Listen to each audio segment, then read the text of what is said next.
বাণিজ্যিক বাগানের জন্য যারা 12 মাসি থাই কদবেলের চারা নিতে চান আপনারা কিন্তু আমাদের কাছে যোগাযোগ করতে পারেন। আমাদের আজকের এই গাছগুলো কিন্তু বাণিজ্যিক বাগানের জন্য চলে যাচ্ছে এক বাগানি ভাইয়ের উদ্দেশ্যে। তো যারা একটু ভালো কোয়ালিটির চারা, ফুল ব্যাক সেটআপের চারা, ম্যাচিউড চারা পেতে চান, এবং সবচেয়ে যে জিনিসটা বড় প্রায়োরিটি সেটা হচ্ছে যে গাছের হচ্ছে কোয়ালিটি, এবং গাছগুলো হচ্ছে রোগমুক্ত সুস্থ সবল চারা এবং অধিক ব্রাঞ্চ বিশিষ্ট চারা যারা পেতে চান আমাদের এই গাছগুলো আপনাদের চয়েস লিস্টে রাখতে পারেন। অনেকে আছেন বাণিজ্যিক বাগান নিয়ে দ্বিধাদ্বন্দ্বে কিন্তু ভুগে থাকেন যে আসলে এটা অরিজিনাল ভ্যারাইটি কিনা। আমাদের এই গাছগুলো অবশ্যই ভালো ভ্যারাইটি, অবশ্যই অরিজিনাল ভ্যারাইটি। আমাদের কিন্তু মাতৃগাছের ভিডিও আছে, আপনারা দেখতে পারেন আমাদের পেজে। এবং সর্বোচ্চ ভালো কোয়ালিটির চারাগুলো কিন্তু আজকে চলে যাচ্ছে বাণিজ্যিক বাগানের উদ্দেশ্যে।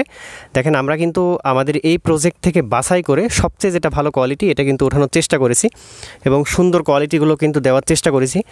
এবং আমরা প্রথমে গাছগুলো উঠিয়ে ছায়া জায়গায় এই গাছগুলো রেস্টে দিয়ে পুরাপুরিভাবে কিন্তু গাছগুলোকে প্রস্তুত করে কাস্টমার এন্ডে সাধারণত আর কি পাঠিয়ে থাকি, যেন একটা গাছের একটা সিঙ্গেল পাতাও সমস্যা না হয় এবং নতুন যে পাতাগুলো থাকে এগুলোতেও কিন্তু কোনো সমস্যা না হয়। প্রত্যেকটা গাছে সাপোর্ট খুঁটি দেওয়া থাকে এবং এই ধরনের ব্যাগ দেওয়া থাকে। দেখেন শিকড়গুলো খুব একটা কিন্তু বাহিরে যায়নি, বলা চলে 10%-এর মতো কিন্তু বাহিরে যায় নাই। তো একটু ভালো কোয়ালিটির গাছ যারা পেতে চান আপনারা আমাদের সাথে কিন্তু সেই যোগাযোগ করতে পারেন। আমাদের স্টকে কিন্তু প্রচুর 12 মাসি থাই কদবেলের বাণিজ্যিক বাগান করার চারা কিন্তু রেডি আছে। যারা ভালো চারা পেতে চান, অরিজিনাল ভ্যারাইটি পেতে চান আমাদের এই গাছগুলো চয়েস লিস্টে রাখতে পারেন। ধন্যবাদ, আসসালামু আলাইকুম।